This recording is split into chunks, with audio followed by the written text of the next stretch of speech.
UP में राम राज्य नहीं भेड़िया राज चल रहा है, ऐसा एक ट्वीट किया गया है राष्ट्रीय जनता दल के ट्विटर हैंडल से।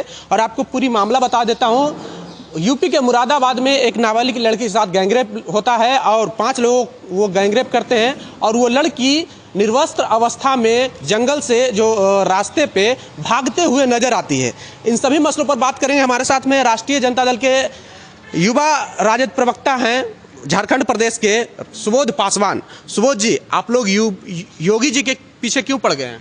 देखिए, मेरा यह स्पष्ट मानना है कि ये जो घटना है ये बहुत ही कायरतापूर्ण घटना है और इसकी जितनी भी निंदा की जाए वो कम है। लेकिन मेरा योगी आदित्यनाथ की सरकार से बस यही पूछना है कि जब अपने शासन अपने हाथ में लिया था, जब उत्तर प्रदेश की जनता ये जो सत्ता की चाबी आपके हाथ में सौंपी, तो उसका मतलब ये क्या है?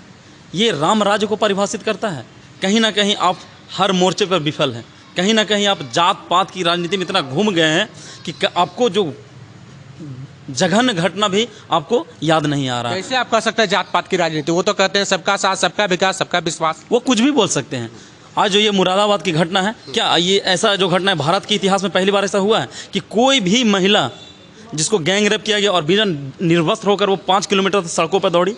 ये क्या दर्शाता है? ये हमारा देश कहाँ जा रहा है? कहीं ना कहीं ये जो प्रशासन का जो चूक है, योगी आदित्यनाथ की जो सरकार है, उनकी जो प्रशासन है, वो तो गरीब आदमी को ठोक देती है, गरीब आदमी को ठोक देती है, किसी भी अल्पसंख्यक लोग का मकान तोड़ देती है। तो इनकी दोषियों को कब मकान तोड़े जाएंगे?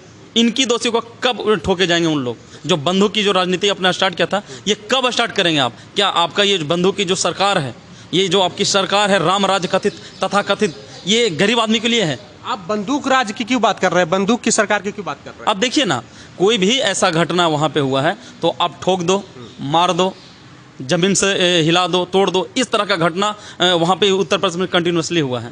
तो क्यों ना कहा जाए इसे बंदूक राज का ये सरकार है? वो तो महिलाओं के सम्मान की बात करते हैं, बेटी बचाओ बेटी पढ़ाओ। शायद आप भूल गए उन्नाव कांड और हाथरस कांड और ये मुरादाबाद कांड। ये महिलाओं का सम्मान हो रहा है यहाँ पे। ऐसी सरकार को राष्ट्रपति से मिलके इनको इस्तीफा दे देना चाहिए। इनसे संभल नहीं रहा है। क्या करेंगे आप लोग? लगातार जो है विपक्षी एकता जोड़ने की बात कर रहे हैं और भारतीय जनता पार्टी लगातार शासन व्यवस्था संभाल रही है, लगातार हर राज्य में आ रही है भारतीय जनता पार्टी शासन में। देखिए, कोई भी लोकतांत्रिक पार्टी है वो काम करे, काम करने में कोई गुरेज नहीं है, लेकिन लोगों को ये समझना चाहिए कि कौन सी पार्टी तानाशाह की ओर लेकर जा रही है, डिक्टेटरशिप की लेकर ओर जा रही है, और कौन सा देश हित में हमारी पार्टी काम कर रही है। आप राष्ट्रीय जनता दल की बात करते हैं, आप तोड़ने की बात करते हैं, राष्ट्रीय जनता दल जोड़ने की बात करती है। यहाँ एक गरीब से गरीब तबका के लोग भी हैं, वो कदम से कदम मिलाकर चलते हैं। A to Z की पार्टी है। आपने कोई कोर कसर नहीं छोड़ा इस पार्टी को बदनाम करने में, इस पार्टी को तोड़ने में। लेकिन हर बार हम लोग मजबूती के साथ उभरे हैं और आगे भी हम लोग मजबूती के साथ उभरेंगे। आपको लगता है सिर्फ भाजपा शासित राज्यों में ही अपराध होता है और आप लोग के शासित राज्यों में अपराध नहीं होता? देखिए, कोई भी घटना होता है ये कायरतापूर्ण घटना ही होता है, लेकिन उसके एक्शन जो है, कितना समय में उसको गिरफ्तार कर लिया गया, और ऐसा नहीं है। ये तो सरकार के ऊपर डिपेंड करता है कि लॉ एंड ऑर्डर आपका कैसा है, कानून व्यवस्था कैसा है। आपको आप किसी दोषी को अगर गंभीर रूप से सजा नहीं देंगे तो आगे चल के वो घटना जरूर होगी। लेकिन आप कहीं का भी मामला देख लीजिए, 24 घंटा के अंदर अविलंब होता है, लेकिन इनकी सरकार जहाँ जहाँ भी रहती है हमेशा दोषियों को बचाने का कार्य करती है। दोषियों के लिए क्या मांग करेंगे? दोषियों की कितनी जल्दी कार्रवाई होगी? इनको फांसी होनी चाहिए। हमारी माँ बहन इनकी वजह से शर्मिंदा हुई और इनको जल्द से जल्द फांसी होनी चाहिए। फास्ट ट्रैक कोर्ट में न्याय हो और इनको जल्द से जल्द फांसी हो। एक इससे अलग सवाल लेते हैं। मोहन भागवत हैं RSS प्रमुख, वो अब दिल्ली के मस्जिद में जा रहे हैं और मुस्लिम नेताओं से संपर्क कर रहे हैं। आप A to Z की बात करते हैं, आपका कहीं ना कहीं जो एम समीकरण है वो खिसकता जा रहा है। देखिए, पहली हमारी जो पार्टी है वो A to Z है। रही बात मोहन भागवत की, तो भैया मैं तो ये वाकया याद दिलाना चाहता हूँ 2014 का। इनकी जो सरकार है, इनकी जो इनके पेरेंट्स हैं, RSS राष्ट्रीय स्वयंसेवक संघ, इनका क्या वादा था 2014 में? काले धन आएंगे, स्मार्ट सिटी बनेगा, बुलेट ट्रेन आएगा, एक सिर के बदले 10 सिर लाऊंगा। वो पहले वाकया पूरा हो गया है। उन्होंने जो ये संदेश दिया था कि भारत में एक नई क्रांति लेकर आ जाऊंगा, भारत में 2022 तक किसानों की आय दुगनी हो जाएगी, ये वही कृषि कानून, काले कानून था ना, जो किसानों को 14 महीना तक बैठना पड़ा था और 700 किसानों की जान गंवानी पड़ी थी। ये आपका है। अब ये जैसे जैसे चुनाव नज़दीक आ रहा है, ये अपने आप को धर्मनिरपेक्ष दिखाना चाहते हैं, लेकिन भारत की जनता इतना मूर्ख नहीं है। आज युवाओं की ये सरकार है, बिहार में, झारखंड में और हर जगह पे युवा एक्टिव है। मोहन भागवत जी, आप कितना भी मंदिर मस्जिद आप घूम ले, आपकी जो नापाक इरादा है वो देश का बच्चा बच्चा जानता है और इसमें आप कभी सफल नहीं होंगे। कहीं ना कहीं मुस्लिम वोट तो कहीं ना कहीं कुछ तो छिटकेगा, क्योंकि राष्ट्रीय जनता दल के सुप्रीमो लालू जी जा रहे हैं सोनिया गांधी से मिलने के लिए नीतीश जी के साथ, तो आप लोग को डर नहीं है कि मुस्लिम वोट अब छिटक जाएगा?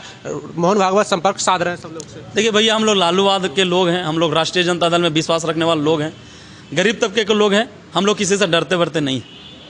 लोग आते हैं, लोग चले जाते हैं, लेकिन हमारा जो देश है, हमारी जो पार्टियां हैं, अजर हैं, अमर रहती है। एक सही तरीके से सही दिशा में काम किया जाए तो हमें नहीं लगता कि हिंदू मुस्लिम की बात यहाँ पे होगी। जो जैसा काम करेगा उस अनुरूप में उसको जरूर ही फल मिलेगा। उतना हिंदू मुस्लिम थोड़ी करता है भारतीय जनता पार्टी। आप लोग की पार्टी तो डायरेक्ट निशाना साधती है कि आप लोग जबरदस्ती साबित करने पे तुले हुए हैं कि भारतीय जनता पार्टी मुस्लिम विरोधी है या फिर हिंदू मुस्लिम के नाम पे चुनाव जीतती है। नहीं, हम लोगों ने कभी ऐसा नहीं कहा। अब ये तो देश की जनता डिसाइड करती है, ये तो देश की जो जनता है कि आप किस परोक्ष रूप में उन लोग के लिए काम कर रहे हैं। आज अल्पसंख्यक हो, महिला हो, युवा हो, इन लोग का रोजगार कहाँ है?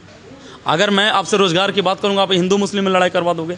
मैं आपसे बात करूंगा कि हमारा जो देश है जीडीपी कहाँ है, आप बोलोगे नहीं देखो पाकिस्तान ऐसा कर रहा है, हम पाकिस्तान को ये जवाब दे रहे हैं, चाइना ऐसा कर रहा है, चाइना का ये जवाब दे रहा है।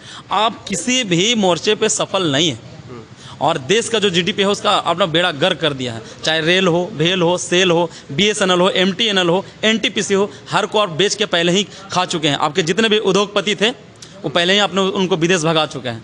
अब आप ये बताएं कि इस तरीके से आप देश को विकसित कीजिएगा तो मैं आपसे रिक्वेस्ट करता हूं, माननीय मोहन भागवत जी, आप देश का बेड़ा गर्क ना करें और यहाँ के युवाओं को आप सत्ता की चाबी सौंपें।